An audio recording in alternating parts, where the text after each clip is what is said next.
What's going on, guys? Welcome back to another video. I just want to walk you guys through the stock MBOT. I tried to make this video just a couple days ago, but I had to take it down off of YouTube for some reasons. So I'm back at it, trying to get this video done for you guys. I'm going to make this very quick, so definitely pay close attention as I'm going to be going through some of the stuff very fast.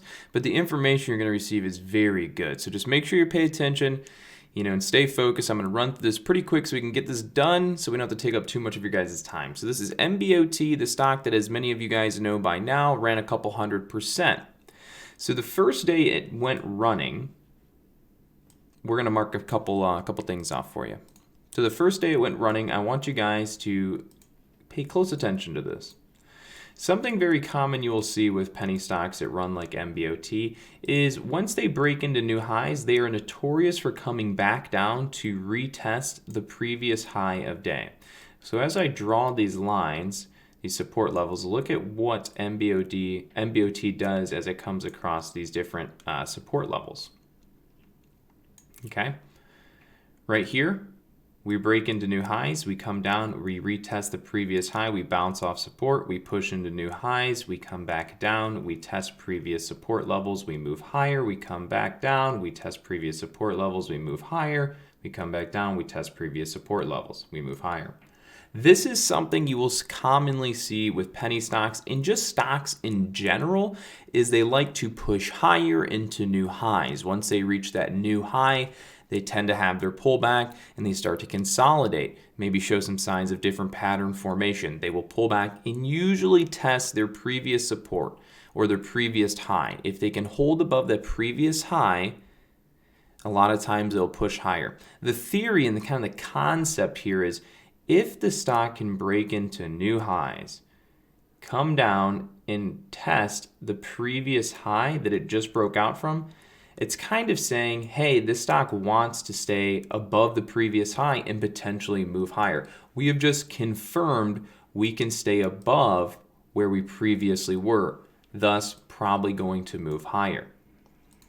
When we have stocks like MBOT run a couple 100%, they push up really high. Short sellers think, I want to start selling or shorting the stock. Whenever they start to think that it's the top, they will get in short. When the stock does not break down, the short sellers will squeeze out and cause the stock to also pop higher. They will come in, they will try and short again. They think they have it. Stock holds above previous high of day, they all start to get squeezed out again. They short again, holds previous supports, they get squeezed out. Short again, holds previous support, they get squeezed out, along with people buying up these dips. Okay? That's what I wanted to cover on the first day. A lot of times new beginners will think they will just hop in on the break over high of day and they will buy and it will be easy, smooth sailing, which, as you can see, most of the money really isn't made once, if a new trader comes in and wants to buy over previous high breakouts, I mean, yeah, it can work to a certain extent, but just think about it. If you were to buy the breakout here over previous high, you probably get filled somewhere right here in this area. And then you have a little bit of room to make some money on the up, as long as you can hold through all these red candles and not get shook out. But instead of buying the breakout over previous highs, if you were to wait, see how the stock were to act as it comes down into support, which is right here. You see buyers come in, start holding up, it kind of pushes up, comes down, starts to consolidate. You're better off buying there than you were to buy this previous high breakout, as there's more profit potential and you're buying into a dip. And secondly, if you were to buy on this dip, right, if you buy the breakout here, your risk is all the way down to the previous low. So if you were to buy breakouts here, your risk is going to be all the way down, this red box, would be down to the previous support system. That's theoretically the closest structural support system that you could risk off of. But if you were to buy over here, let's say you waited and you bought in this dip, right in this zone, your risk level will be far less as it's only down to that previous structure level, which is right here. But if you were to buy the breakout over previous high here, your nearest support level would be down to theoretically, all the way down to that previous structured support system. Because when it starts to break out, you don't even know if it's going to continue pushing higher. It can just come right back down and under, okay? It could come right back down and under that breakout level. So if you were to buy up here and the price quickly falls right back below that breakout level, where's your risk? Your risk would have to be all the way down. Excuse me, that's a circle. But your risk would have to really be all the way down towards those previous structured levels, which is really, really far.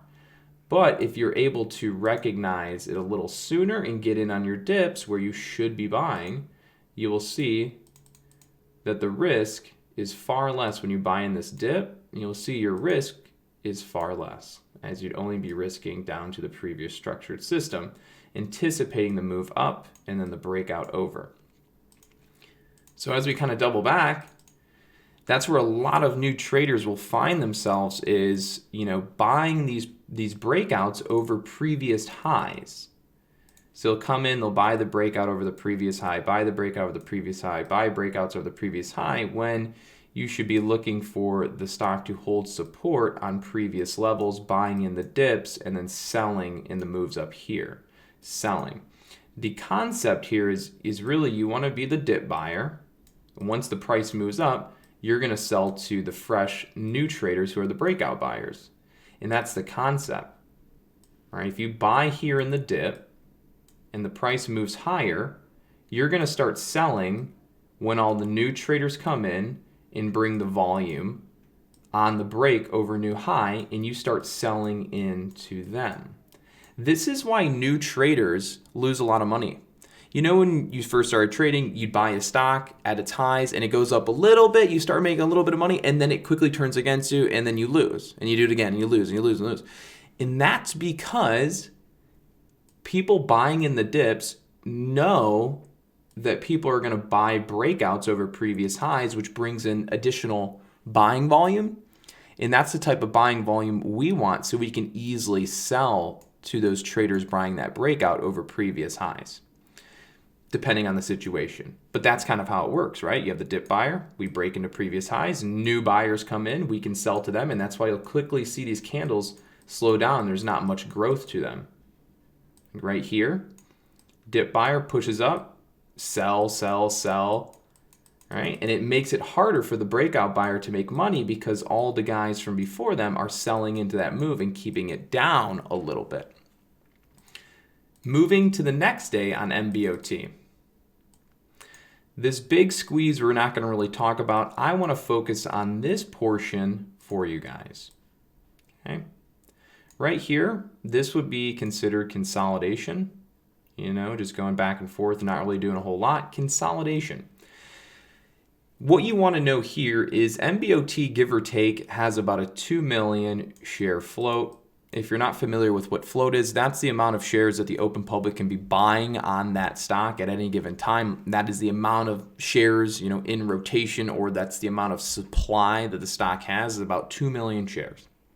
So if the supply is 2 million and you have high demand, that's what's really going to cause these stocks to go crazy. So in the future, if you come across a stock with a low float, or that's generally what retail penny stock traders are aiming for, are low float, low supply stocks that on any given day pick up in volume. You always hear, look for volume, look for a lot of volume. That's the idea. You mix a lot of volume, which means a lot of demand, with a stock that has a low float, or AKA a low supply. Again, simple here. You mix in high demand with low supply, you tend to get a price increase. Just like anything. When an item becomes scarce and there's a high demand, the cost for that item will go up. Same as stock. Low float, low supply. Big volume, big demand, prices will increase. Now that you know that, when it only has a 2 million share float, that means there's not really that many shares to go around. Right here, in this time frame, this yellow box, that was about 2 hours of trading. In this amount of time, this yellow box, in that amount of time, there is probably 3 to 4 million shares traded, give or take. I'm not going to zoom in, but I know there was. So there's probably about 3 to 4 million shares traded within this time frame. But if there's only 2 million shares in rotation, what does that mean? How can you have 2 million shares available and 3 to 4 million shares are traded right there? That means the whole float for the entire stock had been traded within this time frame. So put this into perspective. Imagine if a whole bunch of new buyers all came in right here and everybody holding the stock right here, which is very possible. Think we have a 2 million share float, but 3 to 4 million shares were exchanged here. So that means the whole entire float has rotated from people holding the stock from the day before to new people getting in to new people getting out. Tons of new traders have jumped into the stock right in this zone.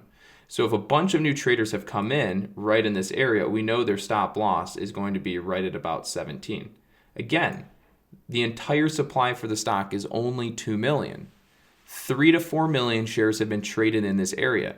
The whole entire float has rotated or changed hands. Again, it has.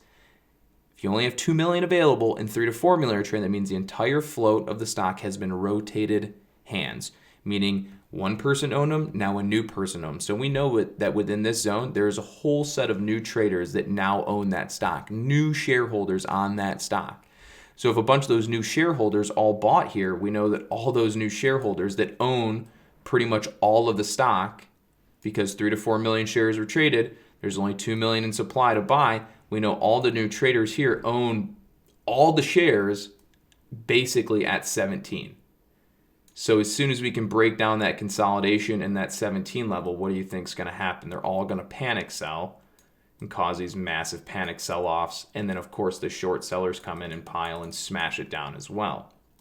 Now, there's more to that, but many of you guys probably don't know that, and you really need to kind of understand that. So float rotation can typically happen when a stock has a low float, low supply, high volume. The shares can constantly be rotated. So let's say a bunch of people own shares at $3 and they're all out. Now a bunch of new shareholders could all own that stock right at $17. So when they have stop losses in place or risk levels in place, it's not going to be very far from their entry price.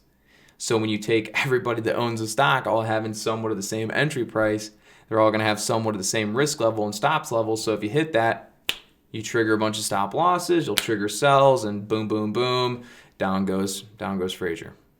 That's how it's done, ladies and gentlemen. So I hope you guys like the video. I hope that helps. I hope you've learned something new today. If you have and you see value in the channel, as always, it is appreciated for a thumbs up and a share and a subscribe if you haven't done so already. We will see you guys on the next video, so stay tuned.